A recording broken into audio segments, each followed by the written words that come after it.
बिस्मिल्लाहिर्रहमानिर्रहीम। अस्सलाम वालेकुम। मैं हूं एहसान अब्बास और आप देख रहे हैं हमारा यूट्यूब चैनल एनालिसिस पॉइंट।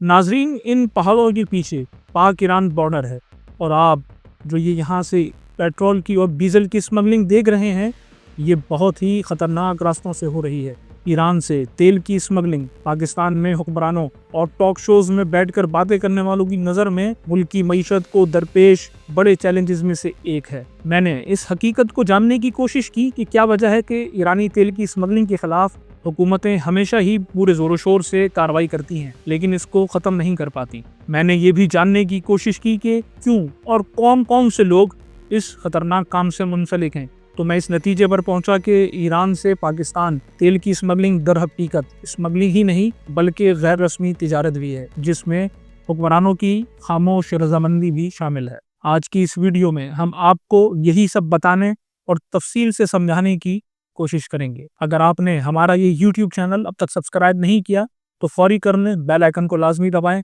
ताकि हमारी आने वाली हर नई वीडियो का नोटिफिकेशन आपको बर वक्त मिल सके। नाजरीन, एक बात तो ये है कि इस काम में बरह रास्त मुलविस लोग बहुत मजबूर हैं। उनका कसूर सिर्फ इतना है कि रियासत ने उनके लिए कुछ नहीं किया, तो उन्होंने ईरान से तेल लाने को ही अपनी रोजी का जरिया बना लिया। इस कारोबार से वाबस्ता ड्राइवर हजरात का कहना है कि वो फी चक्कर 1000 से 5000 रुपए तक कमा लेते हैं। जिला कीश के पाक ईरान बॉर्डर से जो ईरानी पेट्रोल और डीजल मुल्क में लाया जा रहा है, उसकी सबसे बड़ी मंडी चूसक है। बलूचिस्तान से तेल की स्मगलिंग या गैर रस्मी तिजारत की दो पहलू हैं। एक हुकूमती और मुआशी है, यानी जो हुकूमत कहती है कि इससे मुल्क की मईशत को अरबों रुपए का नुकसान हो रहा है, और दूसरा हकीकत पसंदी या ग्राउंड रियलिटी है। आपको पहले हुकूमती मौक़िफ़ से आगाह करेंगे और फिर बताएंगे कि हकीकत क्या है। नाजरीन, हुकूमत किसी की भी हो, ईरानी तेल पर मौक़िफ़ सबका एक ही होता है।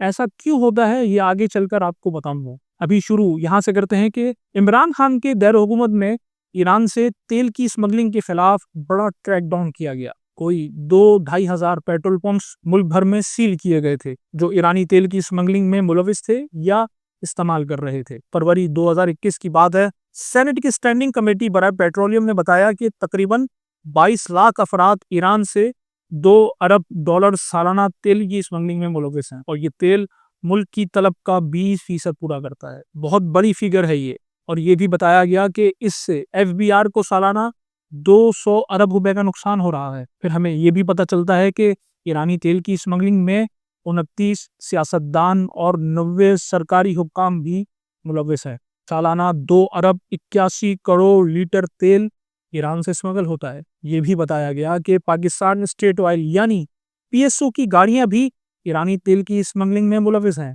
अभी हाल ही में बताया गया कि बलूचिस्तान में ईरानी डीजल की स्मगलिंग 2 करोड़ 10 लाख लीटर से कम होकर 27 लाख लीटर यौमिया पर आ गई है। ईरानी डीजल की स्मगलिंग से यौमिया 3 अरब रुपए की दिहाड़ी लगाई जा रही थी। ईरानी डीजल मुल्क की सिक्योरिटी के लिए भी खतरा है। ये सब आदाद व शुमार अपनी जगह, लेकिन ये भी जानने की जरूरत है कि बलूचिस्तान में, खुसूसन ईरान से मुंसलिक बलूचिस्तान के इलाकों में, हुकूमत ने कभी कोई काबिल जिक्र तरक्याती काम नहीं किए। वहाँ के लोगों के लिए रोजगार के कोई मौके नहीं है, इसीलिए ईरान से तेल और दीगर अशिया की गैर रस्मी तिजारत ही उनका रोजगार है। इन इलाकों की पूरी मईशत ईरान से तेल की स्मगलिंग पर चलती है। कुछ लोग ऐसे होते हैं जो इस काम में सरमायाकारी करते हैं। जैसा मैंने आपको पहले बताया कि 29 सियासतदान और 90 सरकारी मुलाजमीन ऐसे लोग सरमायाकार होते हैं। खुद तो वो नहीं जा रहे होते ईरान से तेल लेने के लिए, मसलन उनका ईरानी जमियात, पिकअप ट्रक्स और दीगर गाड़ियों का फ्लीट होता है। तेल की खरीदो फरोख्त में सरमायाकारी करते हैं, और ईरानी तेल के फ्यूल पंप्स भी होते हैं उनके। फिर एक तबका वो है जो उनके लिए काम करता है, यानी ड्राइवर, हेल्पर, तेल की मंडियों में काम करने वाले अफराद। तो तकरीबन पूरे बलूचिस्तान की मईशत इसी पर चलती है। होटल, दर्जी, मैकेनिक, यानी हर कारोबार की आमदनी इस कारोबार से वाबस्ता और जुड़ी हुई है। हत्ता कि इन इलाकों के सरकारी इदारों में भी यही ईरानी तेल इस्तेमाल होता है। कुछ और बातें भी जानने की ज़रूरत है, जैसे हम शहरों में बैठकर बहुत आसानी से बोल देते हैं कि ईरानी तेल की स्मगलिंग मुल्क की मईशत को अरबों रुपए का नुकसान पहुंचा रही है। देखिए, स्मगलिंग ऐसे नहीं होती कि तमाम कानून नाफिज करने वाले इदारों को पता हो। खुलेआम शाहराहों पर ये ईरानी तेल की गाड़ियां गुजर रही होती हैं। जहां ईरानी तेल की मंडियां होती हैं, वहां भी कानून नाफिज करने वाले इदारों की चौकियां होती हैं। میں یہ سمجھا ہوں کہ یہ ریاست کی بلوچستان کے عوام کو ایک خاموش اجازت ہے کہ ہم نے آپ کے لیے کچھ نہیں کیا، نہ ہم کچھ کر سکتے ہیں، تو آپ ایران سے تیل لا کر اپنا گزر بسر کر لیں۔ ناظرین، یہ کیسی اسمگلنگ ہے کہ جس کی اجازت خود ڈپٹی کمشنر دیتا ہے؟ جی ہاں، ایرانی تیل لانے والی گاڑیاں ڈی سی سے باقاعدہ پرمٹ لیتی ہیں۔ جو گاڑیاں تیل لے کر آتی ہیں ایران سے، وہ بھی رجسٹرڈ ہوتی ہیں، انتظامیہ کے پاس کچھ ٹیکس بھی دیتے ہیں، باقی ٹوکن کے لیے ہزاروں روپے دیے جاتے ہیں۔ ناظرین، آپ اور میں جو شہروں میں بیٹھے ہوئے ہیں، ہمیں زمینی حقائق کا کچھ بھی علم نہیں ہے۔ ہمارے سامنے اسمگلنگ کہا جا رہا ہوتا ہے، جبکہ حقیقت اس سے بالکل مختلف ہے۔ ناظرین، اس ایرانی تیل کے کام میں بہت سے عام لوگوں کا سرمایہ شامل ہے۔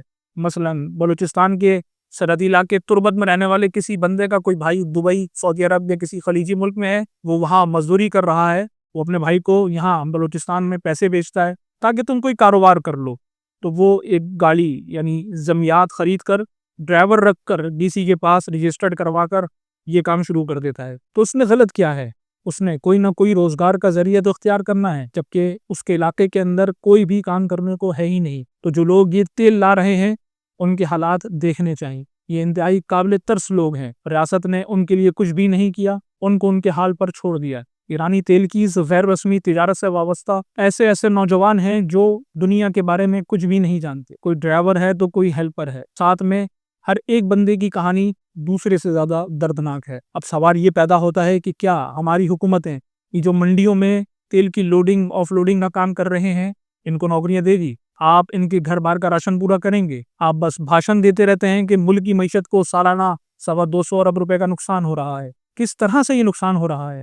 یا تو آپ نے وہاں پہلے سے ہی روزگار کے مواقع فراہم کیے ہوتے، کوئی فیکٹریاں لگائی ہوتی، زراعت کی ہوتی، یا ان لوگوں کو چھوٹے پیمانے پر روزگار کی اسکیمیں پرووائڈ کی ہوتی، تو آپ یہ کہتے ہوئے اچھے بھی لگتے کہ اس اسمگلنگ کے باعث اس علاقے کے رہائشیوں کو جو کام کرنا چاہیے تھا وہ نہیں کر رہے، تو اس کی وجہ سے معیشت کو نقصان ہو رہا ہے۔ نہ وہاں آپ کی آئل مارکیٹنگ کمپنیز کے پیٹرول پمپس ہیں اور نہ وہاں کچھ اور ہے، بس ایسے ہی ملک کو نقصان ہو رہا ہے۔ ناظرین، اس پوری کہانی کی حقیقت یہ ہے کہ ایرانی تیل کی اسمگلنگ سے ہماری معیشت کو کوئی نقصان نہیں ہو رہا۔ نقصان صرف اس بات کا ہے کہ یہ 200 ارب آپ کے خزانے میں آ گئے تو آپ کی عیاشیاں مزید بڑھ جائیں گی، اور اگر آپ کو ان سارے لوگوں کو روزگار دینا پڑا تو پہلے تو کم از کم 1000 ارب روپے کی سرمایہ کاری کرنی پڑے گی۔ آپ کو یہاں کے رہائشیوں کو کچھ ہنر سکھانے پڑیں گے، آپ کو ان کے روزگار کے لیے کوئی منظم حکمت عملی بنانی ہوگی۔ یہ سب کچھ آپ سے نہیں ہو پائے گا، تو ان بیچاروں کو بدنام کرنا بند کر دیں۔ یہ کوئی مجرم نہیں ہے، ان کو بھی پورے ملک کی عوام کی طرح اپنے بنیادی حقوق نہیں دیے گئے۔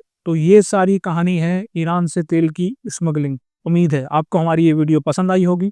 اب تک کے لیے اتنا ہی، ملتے ہیں اگلی کسی ایسی ہی ویڈیو میں، تب تک کے لیے اجازت دیجیے۔ اللہ حافظ۔